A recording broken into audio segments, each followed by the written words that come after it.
पिछले क्लास में हम लोग ठोस द्रव गैस का बेसिक बात सीखे थे। ठोस कितने प्रकार के होते हैं, तो क्रिस्टलीय ठोस और अक्रिस्टलीय ठोस।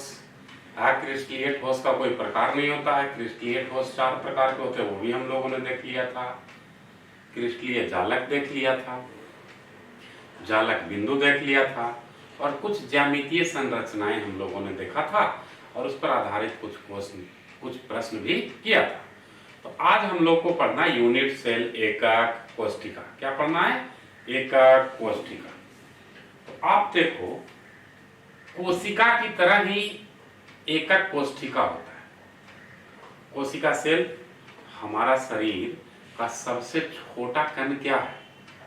कोशिका है, जिससे हमारा शरीर बना हुआ है। तो उसी तरह से किसी भी ठोस का सबसे छोटा कण को यूनिट सेल, एकक कोशिका, और हमारे शरीर के सबसे छोटे कण को सिर्फ सेल यानी कोशिका।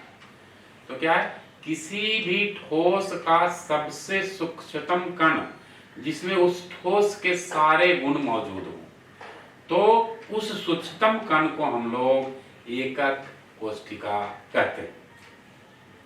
यानी हमारे शरीर के लिए कोशिका, तो किसी ठोस के लिए वही क्या हो गया? एकक कोशिका। एकक कोशिका का और क्या महत्वपूर्ण गुण है कि वो तो ठोस का सबसे सूक्ष्मतम गुण है, सबसे सूक्ष्मतम कण है। बहुत सारे एकक कोशिका को अगर मिला दोगे तो फिर से वही संपूर्ण ठोस का निर्माण कर देगा। हमारा शरीर भी कैसे बना है? बहुत सारे सेल को मिलाए हुआ, लाखों करोड़ों सेल मिलकर के ये शरीर तैयार हुआ है। तो ठोस भी कैसे तैयार होगा? बहुत सारे लाखों करोड़ों सूक्ष्मतम कण यानी एकक कोशिका को मिला दीजिएगा तो ठोस तैयार हो जाएगा। तो सबसे पहला हम लोग अपना आज का पढ़ाई शुरू करते हैं एकक कोशिका से, है ना। तो हम लोग का आज टॉपिक है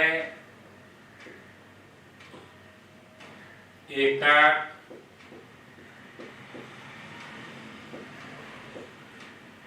कोशिका।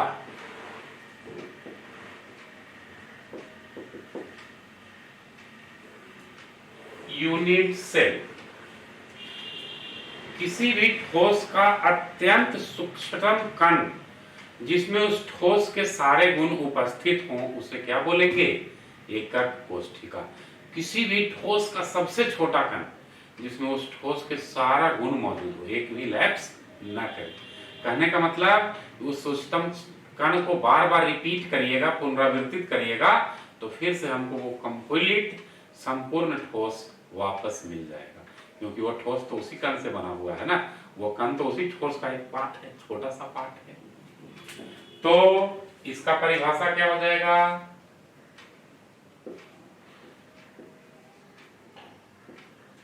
किसी भी ठोस का सूक्ष्मतम कण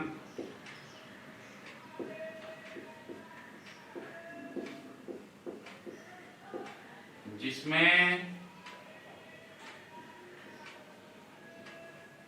उस ठोस के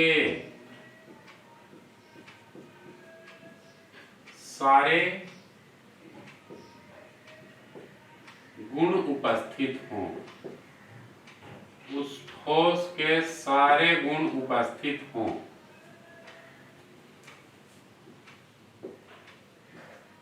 उसे एकक कोशिका कहते हैं।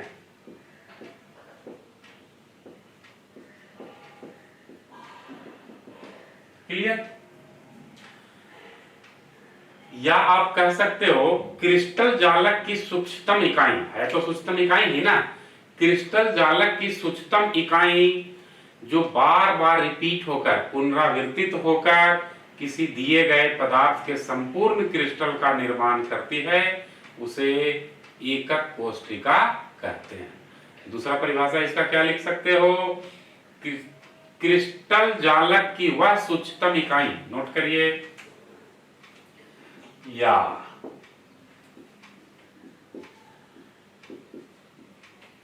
क्रिस्टल जालक की वह सूक्ष्मतम इकाई जो बार बार पुनरावर्तित होकर किसी दिए गए बार बार पुनरावर्तित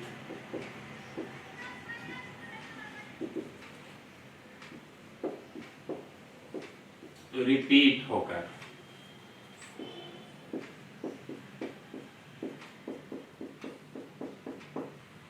किसी दिए गए पदार्थ के संपूर्ण क्रिस्टल का निर्माण करती है, पूरी तरह से ठोस का निर्माण कर देगा। किसी दिए गए पदार्थ की संपूर्ण क्रिस्टल का निर्माण करती है।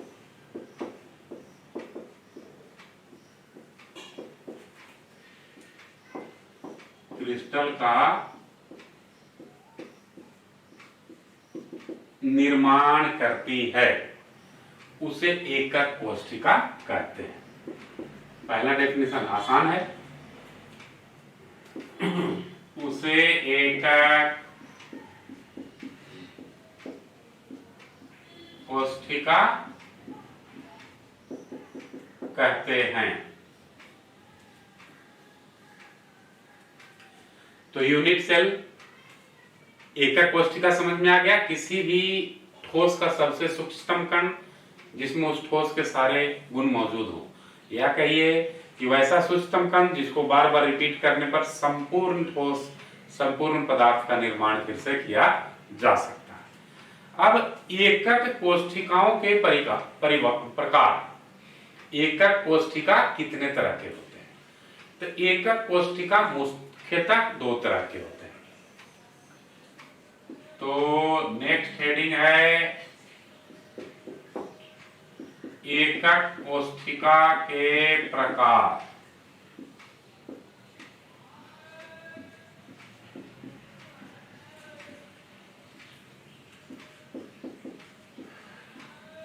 Types of unit cell. मुख्यतः दो प्रकार के होते हैं। मुख्यतः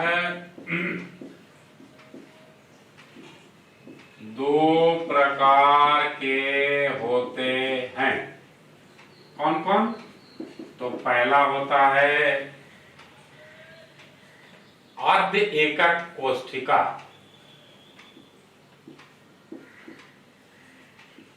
आद्य एकक कोष्ठिका, जिसको हम लोग प्रिमिटिव यूनिट सेल भी कहेंगे।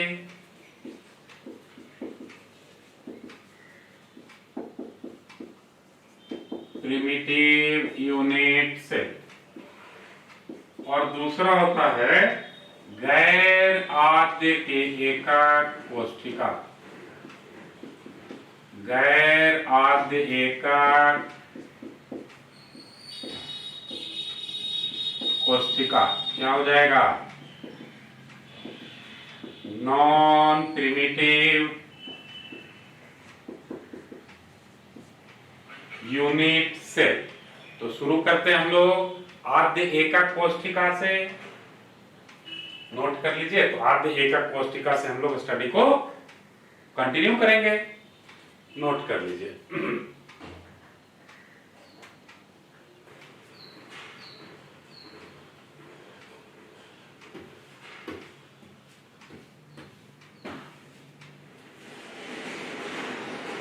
तो सबसे पहला हम लोग पढ़ेंगे आद्य एकक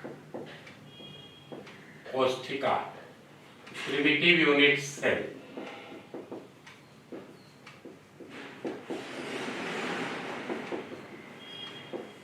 ये कहता है कि ऐसा एकक यूनिट सेल है जिसके हर एक कोना पर परमाणु होगा, उसके अलावे कहीं पर नहीं होगा।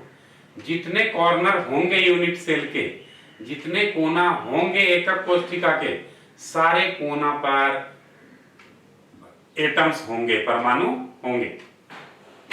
तो उस तरह के एकक कोशिका को आद्य एकक कोशिका या प्रिमिटिव यूनिट सेल कहते हैं।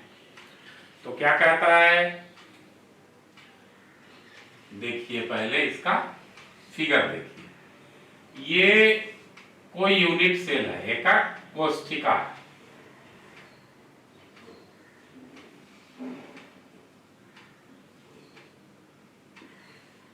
यूनिट सेल इसी तरह का होता है।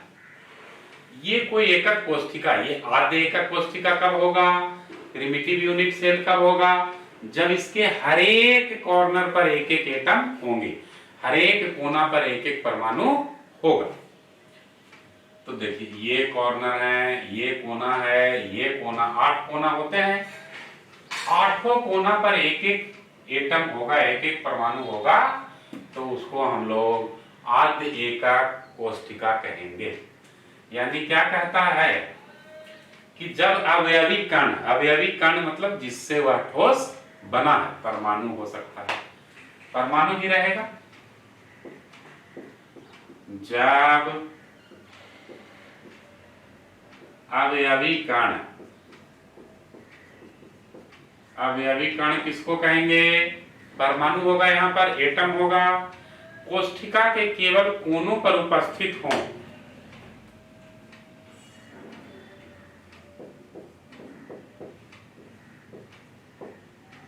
कोशिका के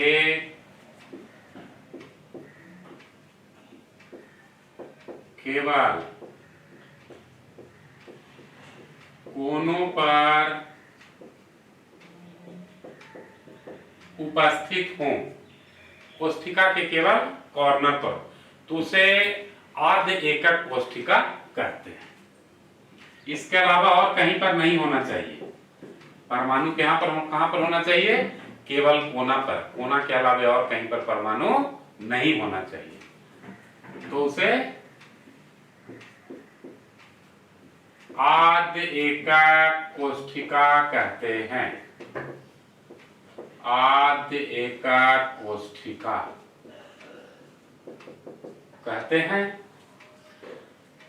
इसके अलावा और कहीं पर परमाणु नहीं होना चाहिए। इसका मतलब कोई आंतरिक बिंदु नहीं होता, माने कहीं पर अंदर में कोई बिंदु नहीं है जहां पर अवयवी कण हो सकते हैं। तो एकक कोशिका में, आद्य एकक कोशिका में क्या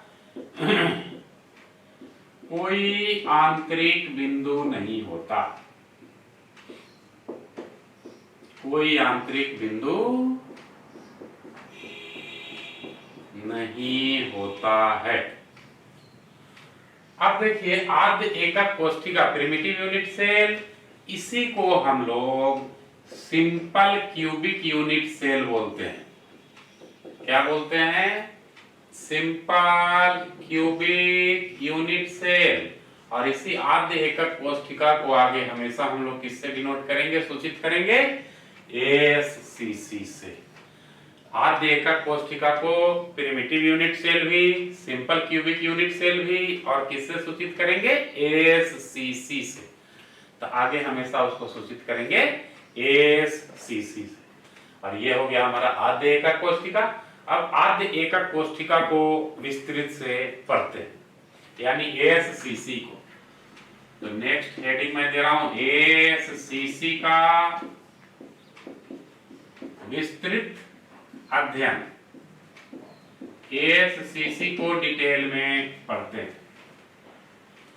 तो सबसे पहला उप सह संयोजन संख्या, जिसको कोऑर्डिनेशन नंबर कहते हैं, बताते हैं। अभी पहला हम लोग को पढ़ना है उप सह संयोजन संख्या। उप सह संयोजन संख्या क्या हो जाएगा, कोऑर्डिनेशन नंबर। उप सह संयोजन संख्या कोऑर्डिनेशन नंबर, और इसको हम लोग डिनोट करेंगे CN से। बार बार कितना लिखेंगे, उप सह संयोजन संख्या। तो कहता है किसी भी परमाणु के पड़ोसी में और कितने परमाणु होंगे, उसी को उप सह संयोजन संख्या कहते हैं। मान लीजिए कि मैं एक परमाणु हूं मैं दिल्ली के कनॉट प्लेस इलाके में रहता हूँ, मान लीजिए, तो मेरा पड़ोसी जो होगा वो कनॉट प्लेस इलाके वाला ही ना होगा। मेरा पड़ोसी गुड़गांव वाला तो होगा नहीं, मेरा पड़ोसी नोएडा वाला होगा नहीं, गाजियाबाद वाला होगा नहीं, फरीदाबाद वाला होगा नहीं। तो मेरा पड़ोसी जब भी होगा तो दिल्ली के कनॉट प्लेस वाला होगा। तो पड़ोसी का भी एक रेंज होता है। आप पटना वाले लोग को कनॉट प्लेस का पड़ोसी तो कह नहीं सकते हो। तो एक एटम के पड़ोस में और कितने एटम हैं, उसी पड़ोस वाले एटम की संख्या को उपसह संयोजन संख्या कहते हैं। तो देखते हैं पहले परिभाषा क्या कहता है। परमाणु को हम लोग गोला से डिनोट कर रहे हैं, सूचित कर रहे हैं। तो यदि परमाणु को गोलों के रूप में प्रदर्शित किया जाए, ये है गोलों के रूप में प्रदर्शित, ये परमाणु है, ये भी। तो यदि परमाणु को गोलों के रूप में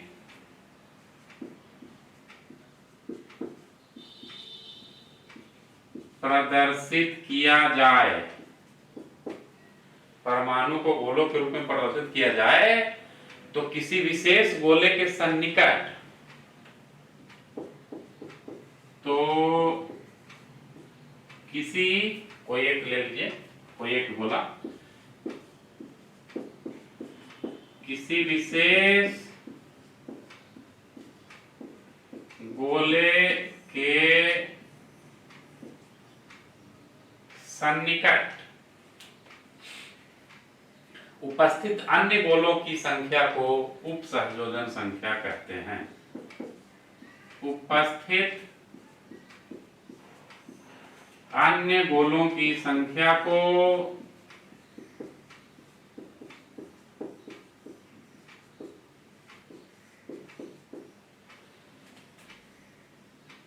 उपसह संयोजन संख्या कहते हैं। उपसह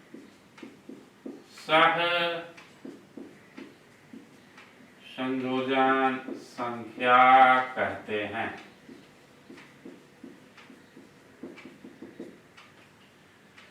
मतलब एक एटम के नजदीक में और कितने एटम हैं।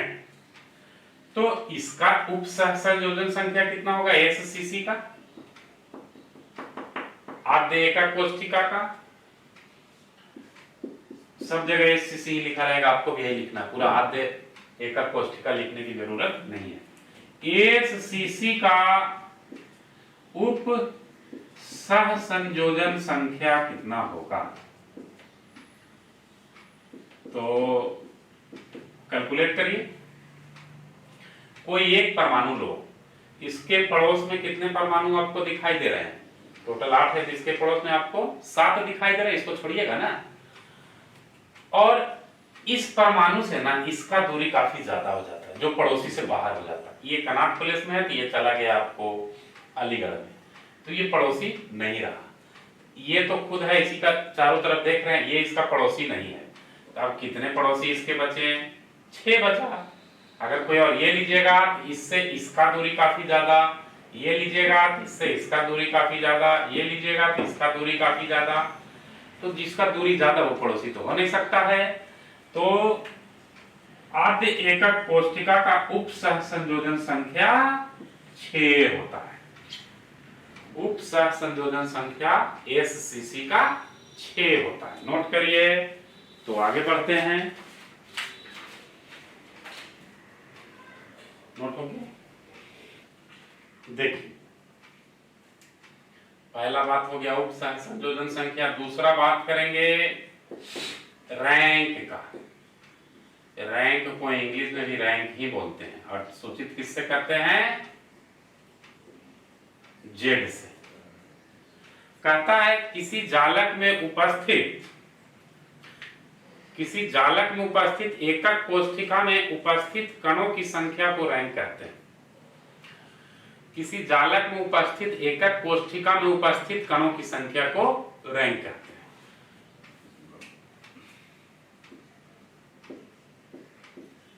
किसी चालक में उपस्थित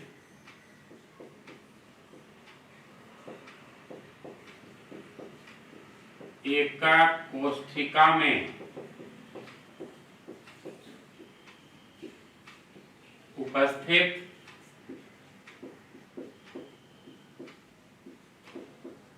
कणों की संख्या को रैंक कहते हैं। अब है कि रैंक को निकालेंगे कैसे। एससीसी का आद्य एकक कोष्ठिका का रैंक कितना होगा निकालना पड़ेगा ना। तो देखिए टोटल कितने कोना है इसमें, इस एकक कोष्ठिका में यूनिट सेल में कितने कॉर्नर हैं, 8। एक कॉर्नर पर टोटल का कितना कंट्रीब्यूशन होगा, टोटल का कितना सहभागिता होगा, 1/8। टोटल 8 कॉर्नर हैं, एक का कंट्रीब्यूशन कितना, 1/8। 8 का कंट्रीब्यूशन कितना, एक का 1/8 है तो 8 का 8 गुने 1/8 या 1/8 प्लस 1/8 प्लस 1/8 ऐसे 8 बार करिएगा तो 1/8 इंटू 8 यानी एससीसी का आद्य एकक कोष्ठिका का रैंक कितना हो गया, 1। तो एक चीज और ध्यान रखना है यहाँ पर कि कॉर्नर के कारण सहभागिता में 1/8 से गुना करेंगे। कॉर्नर के कारण सहभागिता में कितना से, 1/8 से। क्लियर, जब भी कॉर्नर के कारण हो। ये दूसरी बात हो गई। तीसरा हम लोग को स्टडी करना है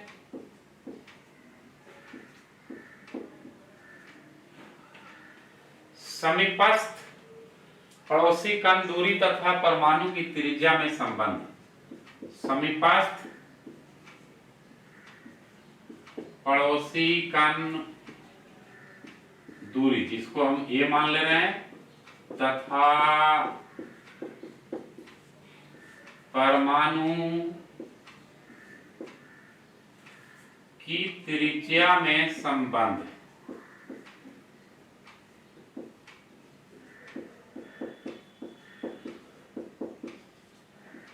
दोनों में क्या संबंध होगा, परमाणु का त्रिज्या r। तो ये घन है, यूनिट सेल एकक कोष्ठिका घन के आकार का है। तो इस ये 3 डायमेंशन में है, 2 डायमेंशन में लाइएगा तो स्क्वायर का रूप ले लेगा, वर्ग का। हर एक कॉर्नर पर एटम है, यहां भी रखिए। अब देखिए भुजा की लंबाई a है, ये दोनों त्रिज्या है r r। तो फिगर से क्या लग रहा है, a = 2r या r = a/2। ये भी संबंध आ गया, a और r में रिलेशन भी आ गया, a = 2r या r = a/2। नोट कीजिए।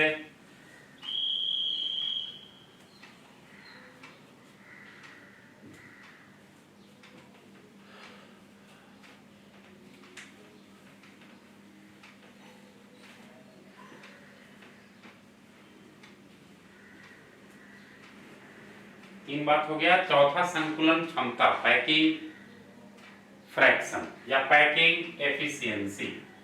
चौथा बात इसी का संकुलन क्षमता, पैकिंग फ्रैक्शन या पैकिंग एफिशिएंसी बोलेंगे। पीएफ से डिनोट करेंगे, ऐसे ईटा से भी डिनोट किया जाता है, पीएफ से चाहे ईटा से। तो सबसे पहली बात कि इसका परिभाषा जानना पड़ेगा कि संकुलन क्षमता क्या होता है, पैकिंग फ्रैक्शन क्या होता है। तो कुल उपलब्ध स्थान, जितना जगह है पूरा मेरे पास, कुल उपलब्ध स्थान का वह प्रतिशत जो कणों द्वारा संपूरित रहता है, जो एटम्स के द्वारा घेरा हुआ रहता है। मेरे शरीर का कुल उपलब्ध स्थान क्या है, पूरा बॉडी। ये शर्ट जो कपड़ा हम पहने उसको मान लीजिए कण, ये सब कपड़ा इसको घेर लिया, यही सब पैकिंग फ्रैक्शन। ये पैकिंग फ्रैक्शन में नहीं आएगा क्योंकि इस पर कपड़ा नहीं है, ये पैकिंग फ्रैक्शन में नहीं आएगा, इस पर कपड़ा नहीं है। तो जितना दूर ढका हुआ जगह है, कुल जगह का कितना जगह ढका हुआ है, कवर किया हुआ है, उसी जगह को पैकिंग फ्रैक्शन कहते हैं। एकदम सिंपल भाषा में समझिए, कुल जगह का कितना जगह है घेरा हुआ है, छेका हुआ है, कवर किया हुआ है, उसी को पैकिंग फ्रैक्शन, संकुलन क्षमता कहते हैं। तो कुल उपलब्ध स्थान का वह प्रतिशत जो कुल उपलब्ध स्थान का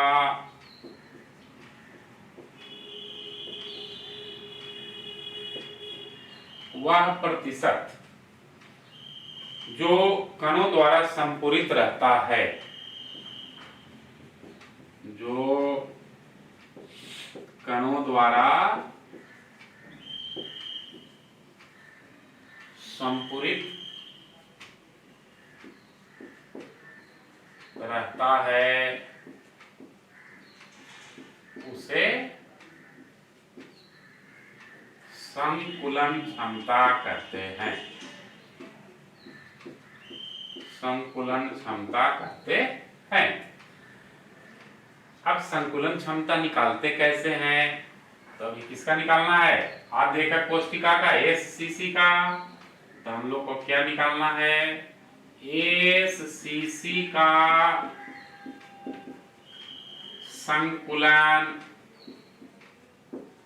क्षमता, पीएफ से डिनोट कर रहे हैं, सूचित कर रहे हैं। तो संकुलन क्षमता का फॉर्मूला होता है, सूत्र होता है U/V गुना Z। U क्या है? एकक कोष्ठिका का आयतन। U क्या है? एकक कोष्ठिका नहीं, परमाणु, गोले का आयतन। U क्या है? परमाणु, जिसको गोला से सूचित किए हैं, उसी का आयतन है ये, गोले का आयतन। भी क्या है? एकक कोष्ठिका, यूनिट सेल का आयतन। एकक कोष्ठिका का आयतन। और जेड आपको मालूम है क्या है? रैंक।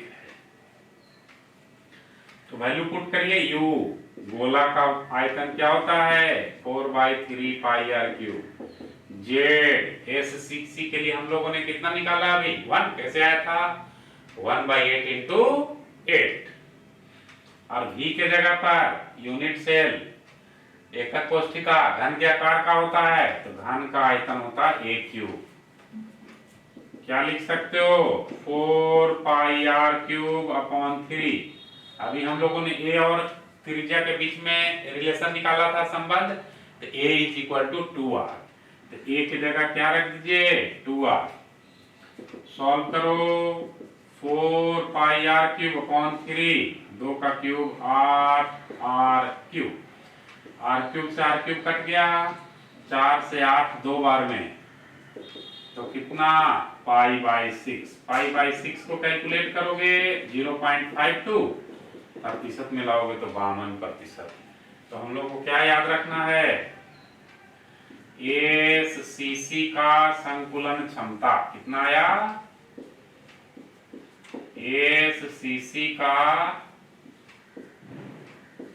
संकुलन क्षमता यानी पैकिंग फ्रैक्शन π/6 बराबर 0.52 बराबर 52%।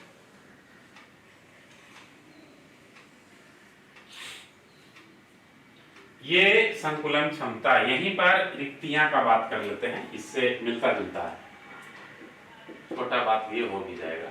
5वां बात हम कर रहे हैं रिक्तियां का। रिक्तियां यानी वॉइड।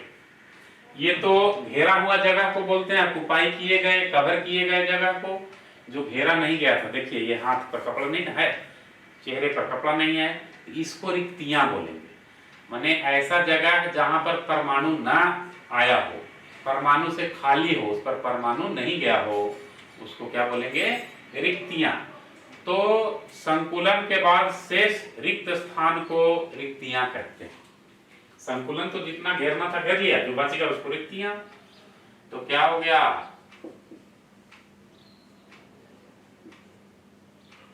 संकुलन के बाद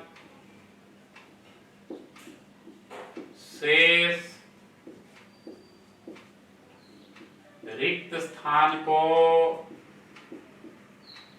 रिक्तियां कहते हैं।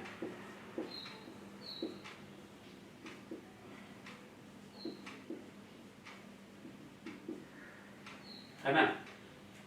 तो कैसे निकलता है रिक्तियां, वॉइड बोलते हैं ना।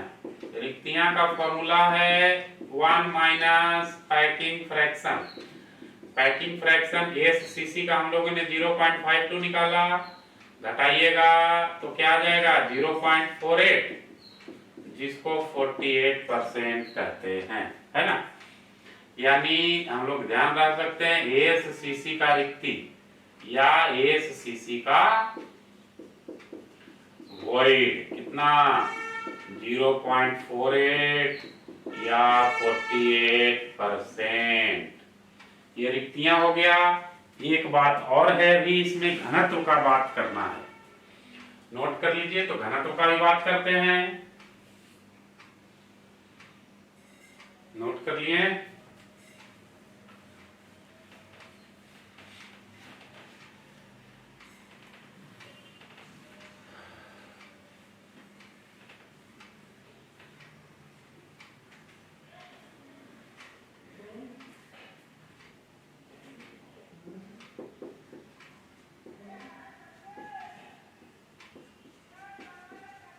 घनत्व, चाहे भी किसी भी एकक कोष्ठिका को घनत्व निकालना है, सबका फॉर्मूला सेम होगा। क्या फॉर्मूला लगेगा, डी बराबर जेड रैंक हो गया, एम मॉलिक्यूलर वेट, आणविक द्रव्यमान एन नॉट, एवोगाड्रो संख्या आई इंटू भी, आयतन हो गया, डेंसिटी का यूनिट क्या ग्राम पर सेंटीमीटर क्यूब, या इसी को क्या लिख सकते हो Z into M upon N not into A cube, gram per centimetre cube. ए को सेंटीमीटर में लेना है, जहां Z क्या है रैंक, एम क्या है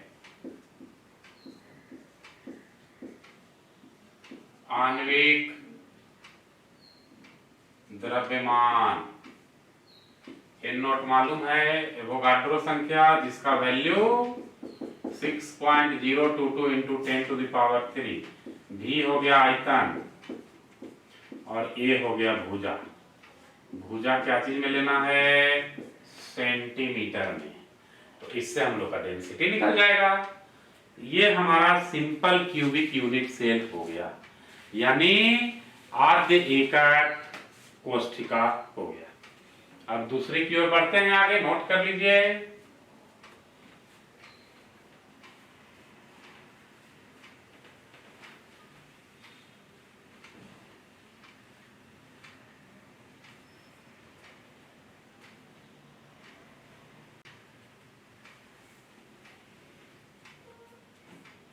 देखिए बी नंबर में दूसरा कौन जानना है, गैर आद्य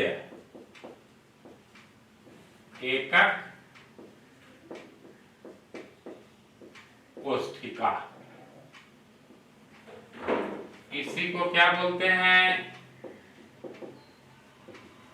नॉन प्रिमिटिव यूनिट सेल। गैर आद्य एकक कोष्ठिका क्या कहता है कि हर एक कॉर्नर पर तो परमाणु होगा, हर एक कोना पर तो एटम होगा, लेकिन कोना के अलावे भी कम से कम एक जगह पर कहीं पर होना चाहिए। वो पूरे वस्तु का बिंदु हो या फलक पर हो, कहीं पर होना चाहिए। कॉर्नर पर तो रहेगा, कॉर्नर के अलावे भी कहीं पर अगर होगा परमाणु, तो उस तरह के एकक कोष्ठिका को गैर आद्य एकक कोष्ठिका कहते हैं। यानी क्या हो गया, जब अवयवी कण परमाणु हो गए, जब अवयवी कण परमाणु कोष्ठिका के कोनों के अलावा भी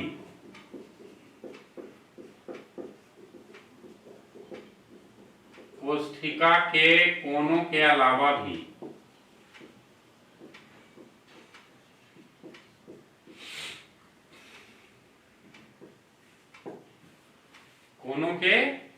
भी किसी जगह पर उपस्थित हो तो उसे कोई जगह हो सकता है, फिक्स नहीं, कोना के अलावा, कोना पर तो रहेगा ही, किसी और भी जगह पर उपस्थित हो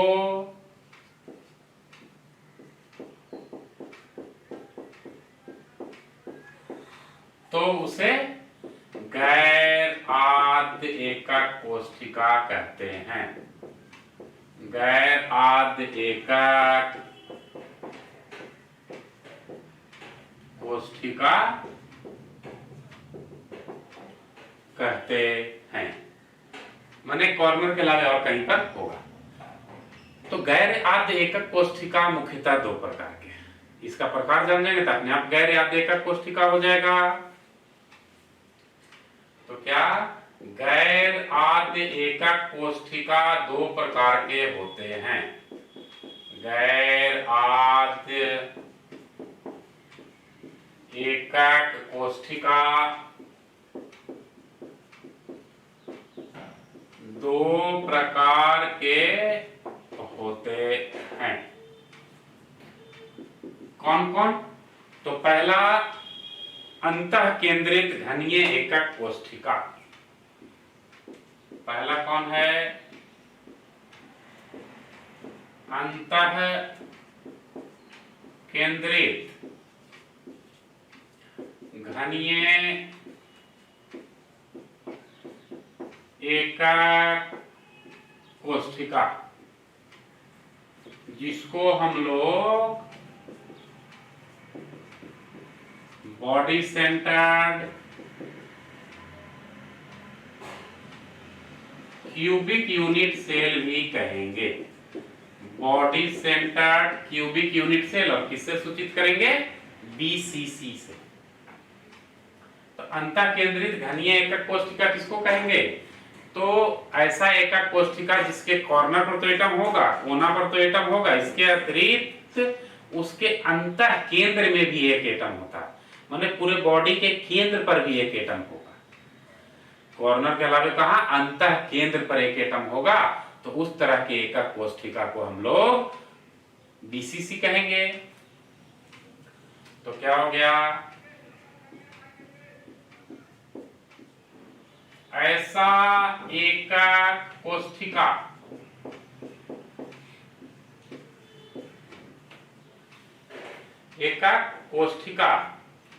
जिसमें अवयवी कण कोष्ठिका के कोनों में उपस्थित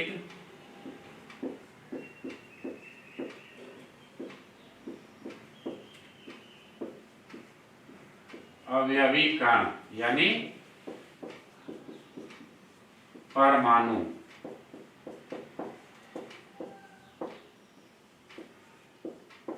कोष्ठिका के कोने में उपस्थित कणों के अतिरिक्त कोने में उपस्थित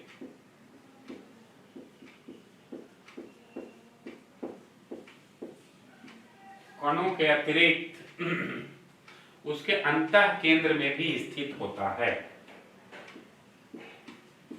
अंतः केंद्र तो एक ही होगा, उसके अंतः केंद्र में भी स्थित होता है, तो उसे अंतः केंद्रित घनीय एकक कोष्ठिका कहते हैं या उसे बीसीसी कहते हैं। डायग्राम देखिए, ये कोई एकक कोष्ठिका है, लीजिए ये कोई एकक कोष्ठिका, तो कोना पर तो एटम रहेगा ही रहेगा, इसके लिए तो कुछ सोचना ही नहीं है। अब चूंकि बीसीसी का बात कर रहे हैं तो अंतः केंद्र ये रहा, बॉडी सेंटर पर एक एटम होगा, यही बीसीसी है। कॉर्नर के लगे अंतः केंद्र, इसी को अंतः केंद्र बोल रहे हैं, पूरे बॉडी का सेंटर, केंद्र। तो बीसीसी का विस्तृत अध्ययन करते हैं, यहां पर से शुरू कर देते हैं। हम लोग का टॉपिक क्या हो गया, बीसीसी का विस्तृत अध्ययन। डिटेल में सीख लेते हैं बीसीसी, जैसे एससीसी सीखे। सबसे पहला बात, उप सह संयोजन संख्या। उप सह संयोजन संख्या, कोऑर्डिनेशन नंबर बोलते हैं इसको। परिभाषा मालूम है, एक एटम के पड़ोस में और कितने एटम हैं, एक परमाणु के पड़ोस में कितने और परमाणु है। इसमें देखिए, ये तो सेंटर पर है, केंद्र पर है, इससे सारे एटम का दूरी बराबर होगा, तो सारा इसका पड़ोसी होगा। तो अंतः केंद्रित घनीय एकक कोष्ठिका का उप सह संयोजन संख्या 8 होगा। बीसीसी का कोऑर्डिनेशन नंबर कितना, 8, पहला बात। अच्छा, किसी के मन में आएगा कि सर हम इसके चारों तरफ देखेंगे, तो देखिए कोई बात नहीं, लेकिन जिस एटम के चारों तरफ सबसे ज्यादा पड़ोसी है उसको हम लोग कंसीडर करते हैं। दूसरा क्या निकालना है, रैंक। तो देखो, कॉर्नर के कारण तो 1/8 से डिवाइड करते ही थे, 8 कॉर्नर है, 1/8 से मल्टीप्लाई किए हैं। और अंतः केंद्र के कारण एक अकेला है ना, तो सिंपली 1 जोड़ देंगे, तो 8 × 1/8 + 1, यानी बीसीसी का रैंक कितना आ गया, 2। नोट करिए, तो भुजा और त्रिज्या के बीच में संबंध निकालते हैं।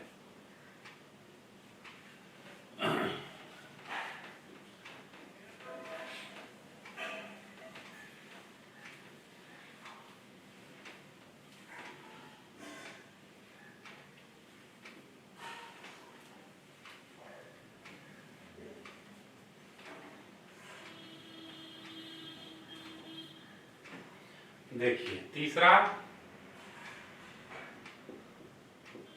बीसीसी में ही क्या जानना है, समीपस्थ पड़ोसी कण दूरी तथा परमाणु की त्रिज्या। समीपस्थ पड़ोसी कण दूरी तथा परमाणु की त्रिज्या, जिसको रेडियस कहेंगे, आर से सूचित करेंगे, में संबंध। ये सब में क्या संबंध होगा, चलिए इसको मैं समझाता हूं। फिगर को अच्छे से देखना होगा आपको इसके लिए।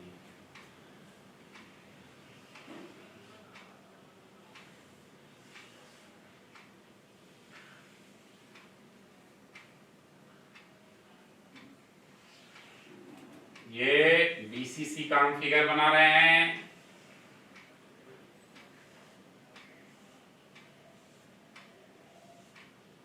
क्या कहता है, हर एक कॉर्नर पर एटम होना चाहिए, दे दीजिए। इस कॉर्नर पर भी होगा, इस कॉर्नर पर भी होगा, सारे 8 कॉर्नर है, 8 एटम आएगा अंतः केंद्र पर। ये रहा अंतः केंद्र पर, केंद्र को O मान लीजिए। अब थोड़ा सा नामकरण करिए, इस पॉइंट को A मान लेते हैं, इसको B और इसको C। B से C को मिलाते हैं, विकर्ण हो गया। तो अगर ABC त्रिभुज में बात करें, त्रिभुज ABC में देखो, AB और AC तो भुजा है ये घन का, और भुजा की लंबाई को A मान लेते हैं, AB = AC हो गया A। तो पाइथागोरस प्रमेय से क्या मिलेगा, पाइथागोरस प्रमेय से BC बराबर वर्गमूल किसका, AB का स्क्वायर प्लस AC का स्क्वायर। तो BC बराबर, दोनों A है ना, तो A² + A², तो √2a आ गया BC बराबर। अब BC बराबर √2 आ गया तो B से इस पॉइंट को D मान लो, मिला दो। तो अब बात करेंगे त्रिभुज BDC में। किस त्रिभुज में बात करेंगे? BDC में। त्रिभुज BDC में देखिए CD भुजा है तो A है हमारा CD, लेकिन BC हम लोग निकाल चुके हैं, कितना? √2 है। तो यहां भी पाइथागोरस प्रमेय लगाइए। तो पाइथागोरस प्रमेय से क्या मिल रहा है? पाइथागोरस प्रमेय से क्या मिल रहा है? विकर्णीय हो गया BD बराबर √CD² प्लस BC²। CD का वैल्यू कितना है? A, और BC का वैल्यू √2a, तो √2a का स्क्वायर। तो BD बराबर क्या हो जाएगा? A² प्लस 2a² बराबर, यानी BD बराबर हम लोग का आ गया √3a। इसको मान लीजिए समीकरण 1। लेकिन चित्र से क्या देख रहे हो? इस सर्किल का रेडियस r, इस सर्किल का रेडियस इधर r, इस सर्किल का रेडियस r। चित्र से क्या दिखाई दे रहा है? BD 4r के बराबर है। चित्र से हम लोग को क्या मिल रहा है? BD बराबर 4r। इसको समीकरण 2 मान लो, दोनों बराबर है, दोनों BD के बराबर है। तो हम लोग क्या बोल सकते हैं? समीकरण 1 एवं 2 से क्या मिल गया?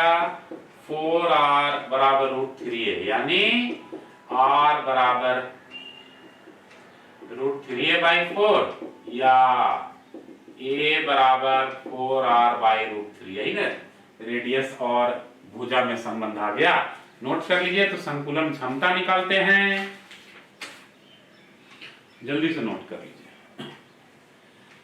ये हमारा रेडियस और एज लेंथ में रिलेशन हो गया, भुजा और त्रिज्या में। भुजा किसका? यूनिट सेल का। त्रिज्या किसका? परमाणु का।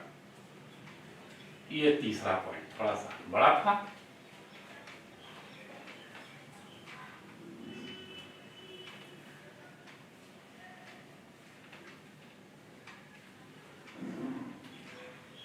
अब BCC का संकुलन क्षमता, फोर्थ पॉइंट क्या है?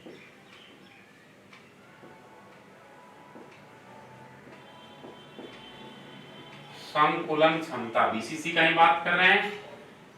फॉर्मूला आपको मालूम है, डेफिनेशन का चर्चा हो गया। तो packing fraction U/V × Z। U के जगह क्या रखोगे? 4/3πr3। Z निकाले हो 2, अब V के जगह AQ, यही ना?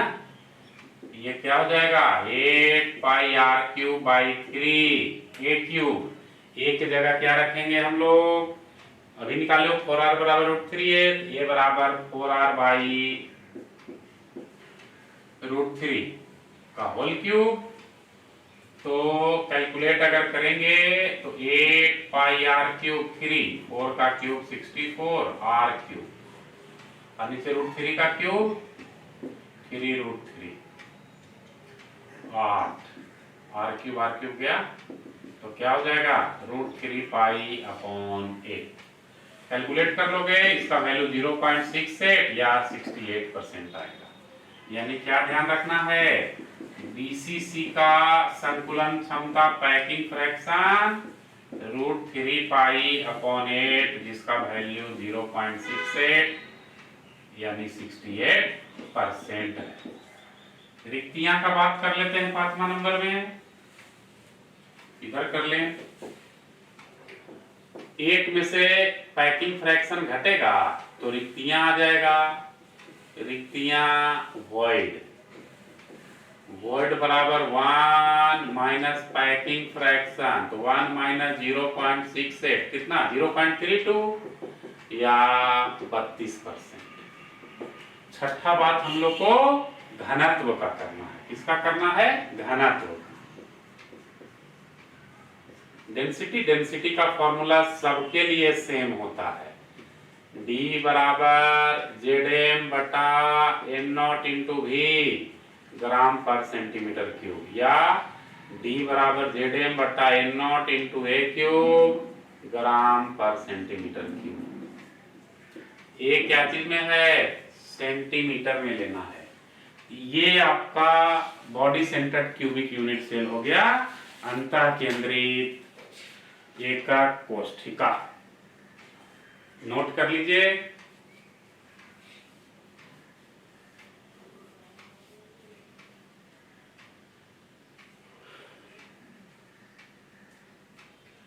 चलिए अब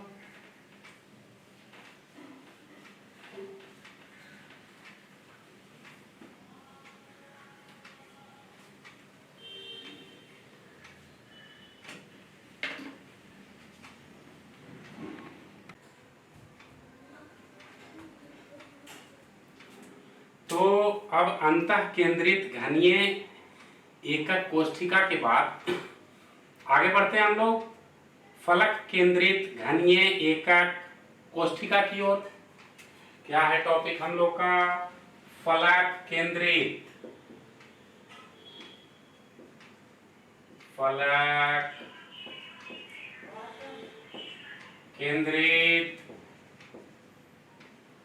एकक कोष्ठिका। इसी को हम लोग इंग्लिश में क्या बोलेंगे, face centre cubic unit cell, short में FCC।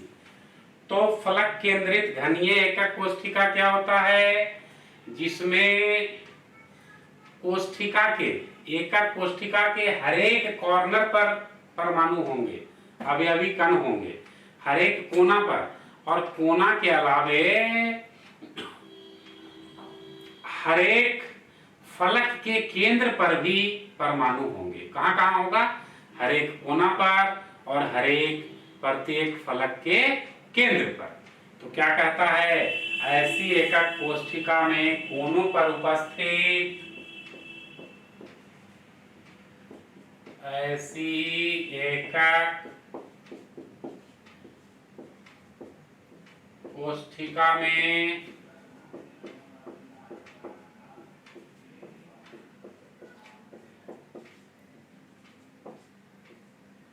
कोनों पर उपस्थित अवयवी कण के अतिरिक्त,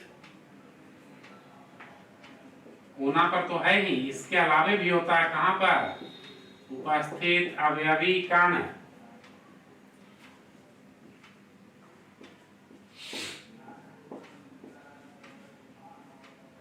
के अतिरिक्त एक अवयवी कण प्रत्येक फलक के केंद्र पर भी होता है। एक अवयवी कण प्रत्येक फलक के केंद्र पर भी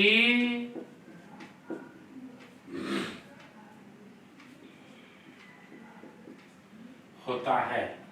ऐसा एकक कोष्ठिका जिसमें कोना पर तो अवयवी कण होता ही है, कोना के अलावे हर एक फलक के केंद्र पर, फेस के सेंटर पर। देखिए डायग्राम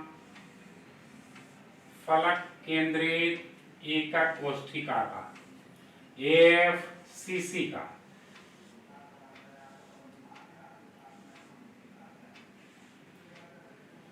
देखिए हर एक कॉर्नर पर है,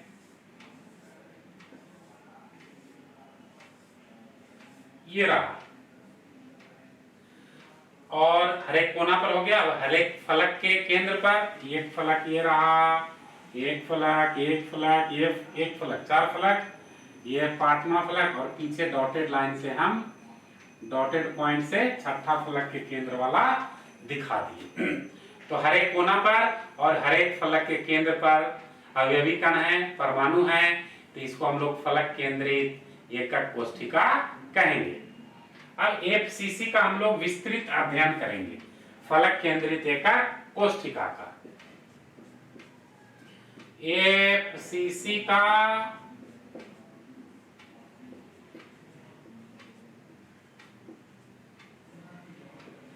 विस्तृत अध्ययन। तो सबसे पहला बात क्या, उप सहसंयोजन संख्या। उप सहसंयोजन संख्या यानी कोऑर्डिनेशन नंबर। उप सहसंयोजन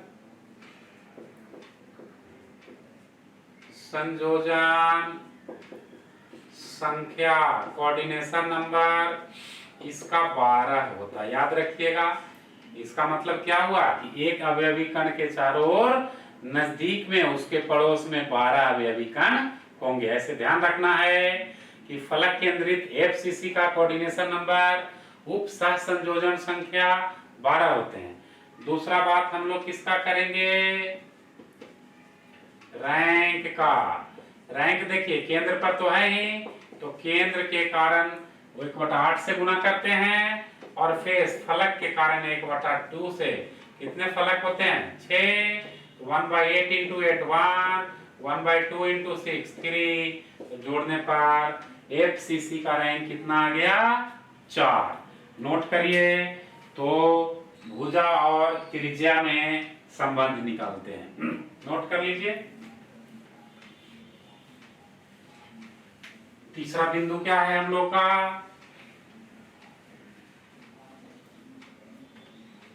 समीपस्थ पड़ोसी कण दूरी। तीसरा हो गया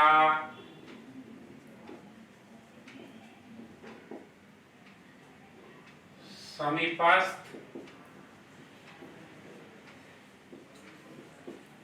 पड़ोसी कण दूरी एवं परमाणु के त्रिज्या में संबंध। परमाणु के त्रिज्या में संबंध। त्रिज्या को इंग्लिश में रेडियस बोलते हैं, इसको आर से डिनोट कर सकते हैं, सूचित कर सकते हैं। देखिए एक डायग्राम हम बना रहे हैं। ये फलक केंद्रित में हर एक कॉर्नर पर तो होंगे ही होंगे एटम। इतने का हमारा जरूरत पड़ेगा, तो पूरा दिखाने की जरूरत क्या है, बस यहां से यहां हम लोग मिला दें डॉटेड लाइन से।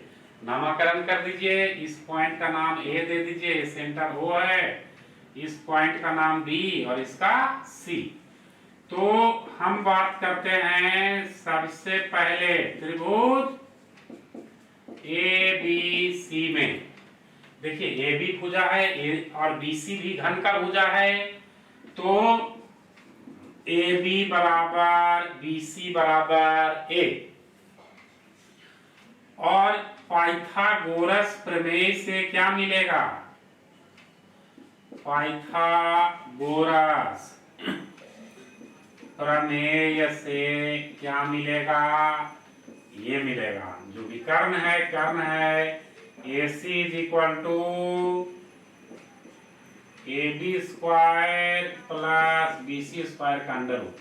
और दोनों का वैल्यू A है, तो A square plus A square under root 2A square तो रूट 2A। यानी हम लोग के पास क्या आ गया, AC is equal to root 2A। इसको मान लीजिए समीकरण 1। अब देखो चित्र से क्या देख रहे हो, AC किसके बराबर, एक आर, दूसरा आर, तीसरा आर और ये चौथा आर। चित्र से हमको क्या मालूम पड़ रहा है, AC बराबर 4R। तो समीकरण 1 एवं 2 से क्या हो जाएगा, रूट 2A बराबर 4R। यानी ये बराबर क्या लिख सकते हो, 4R बाई रूट 2A, या R बराबर रूट 2A बाई 4। ये हो गया समीपस्थ पड़ोसी कण और त्रिज्या के बीच में संबंध। नोट कीजिए, तो पैकिंग फ्रैक्शन निकालेंगे, संकुलन क्षमता निकालेंगे। जल्दी से नोट कीजिए।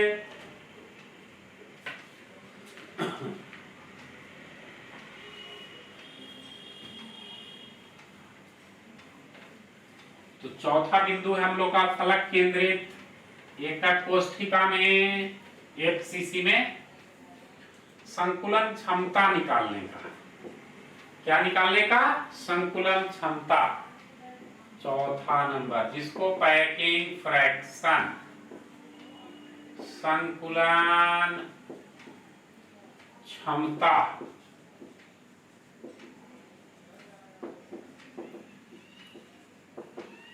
पैकिंग फ्रैक्शन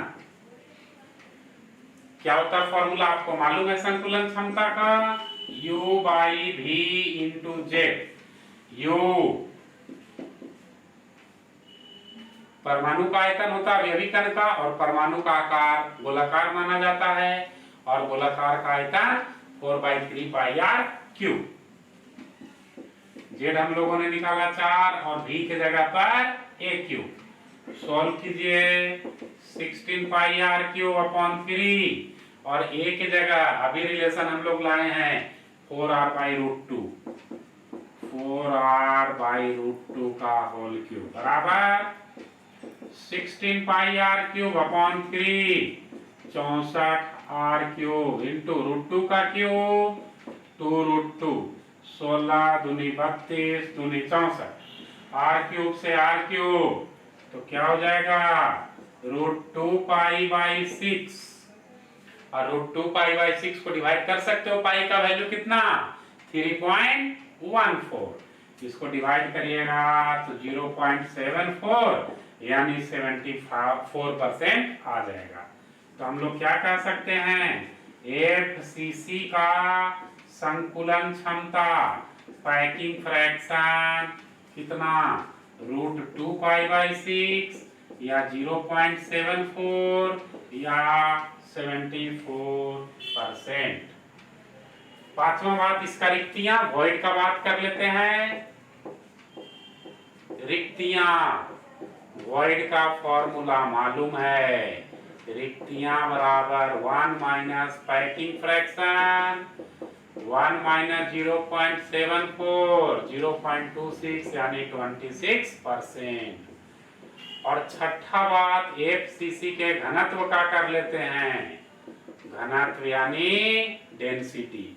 डेंसिटी तो सारे एकक कोष्ठिका का एक जैसा, D is equal to ZM बटा N0 into V gram per centimetre cube, या ZM बटा N0 into A cube gram per centimetre cube.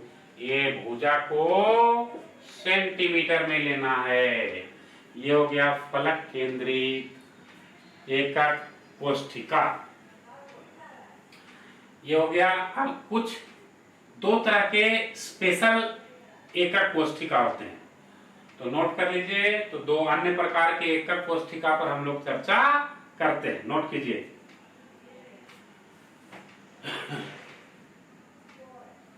चलिए,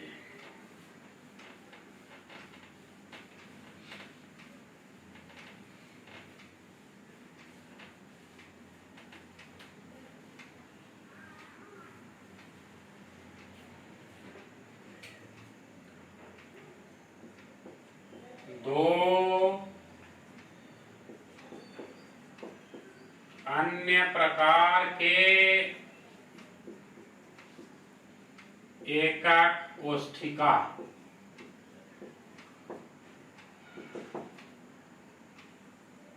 दो अन्य प्रकार के एकक कोष्ठिका।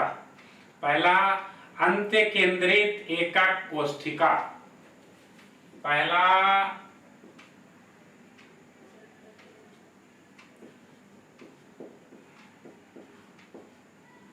अंत्य केंद्रित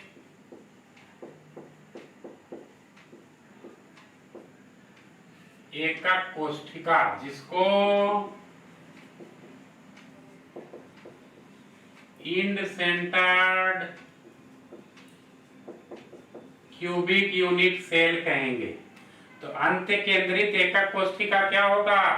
कोना में तो अवयवी कण होगा ही होगा। कोना के अलावे किसी दो विपरीत फलक के केंद्र में भी अवयवी कण होगा। कॉर्नर के अलावे किसी दो विपरीत फेस के सेंटर पर भी एटम होगा। कोना पर तो होगा अवयवी कण या एटम कहिए उसको, और किसी दो अपोजिट फेस पर विपरीत फलक के केंद्र पर भी परमाणु होगा, तो उसको हम लोग अंत्य केंद्रित एकक कोष्ठिका कहेंगे। तो क्या कहता है, ऐसी एकक कोष्ठिका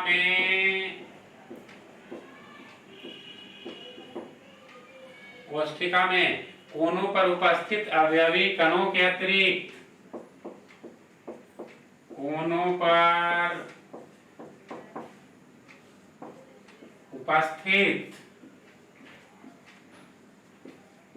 अवयवी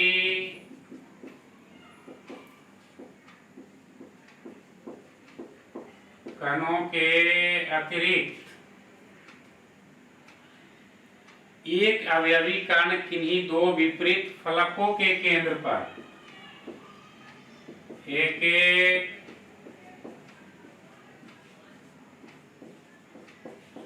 अवयवी कण किन्हीं दो विपरीत फलकों के केंद्र में दो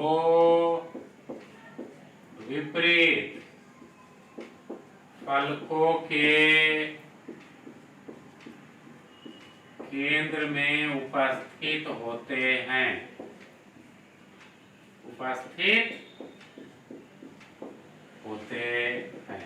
माने कोना पर होगा और किसी दो अपोजिट फेस पर, फलक पर।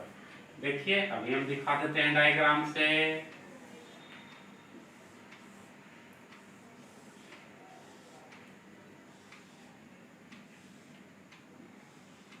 कोना पर तो होगा, आठों कॉर्नर पर होगा, और कोई दो अपोजिट फलक देख लीजिए, इसको और इसको देख लेते हैं, यही दो, या इसको देखते थे, ये दोनों केवल, या इसका और इसके पीछे वाला, वो दोनों पर केवल।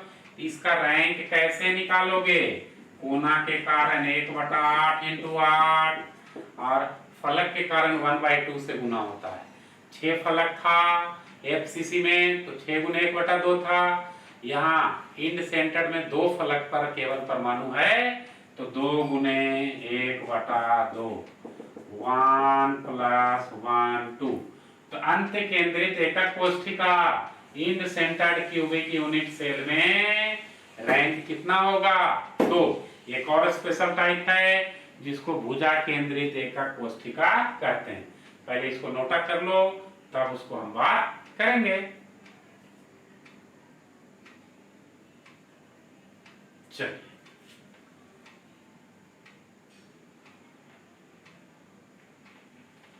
ये रहने देते हैं ना, थोड़ा थोड़ा मिटाना पड़ेगा। तो दूसरा कौन है, भुजा केंद्रित एकक कोष्ठिका, या इसी को बोलेंगे edge centred cubic unit cell. इसमें कहां कहां एटम होंगे, तो कॉर्नर पर तो होगा, कोना पर होगा, यानी ऐसी एकक कोष्ठिका में कोनों पर उपस्थित अवयवी कणों के अतिरिक्त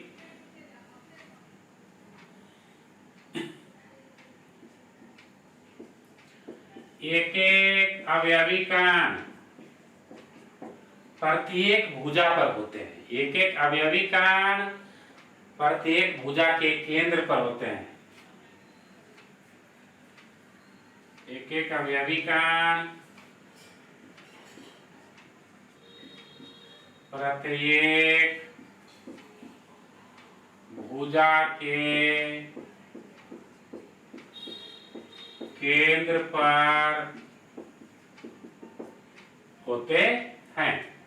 ये तो कॉर्नर पर हो गया, भुजा के केंद्र पर दिखाइए। 12 भुजा होते हैं ना, ये हम क्रॉस से भुजा के केंद्र पर दिखा रहे हैं। 12 भुजा के केंद्र पर क्रॉस से, ताकि आइडेंटिफाई हो जाए कि वो भुजा के केंद्र पर है। तो देखिए रैंक निकालना, कॉर्नर के कारण 1/8, फेस के कारण 1/2 और भुजा के कारण 1/4। 12 भुजा तो 12 × 1/4, तो क्या हो जाएगा 1 + 3, कितना हो गया 4। तो भुजा केंद्रित एकक कोष्ठिका का रैंक हो गया 4। नोट कर लीजिएगा, अच्छे से रिवाइज करिएगा। तो अगले क्वेश्चन में इस पर बेस्ड हम लोग प्रश्न उत्तर का चर्चा करेंगे। Thank you.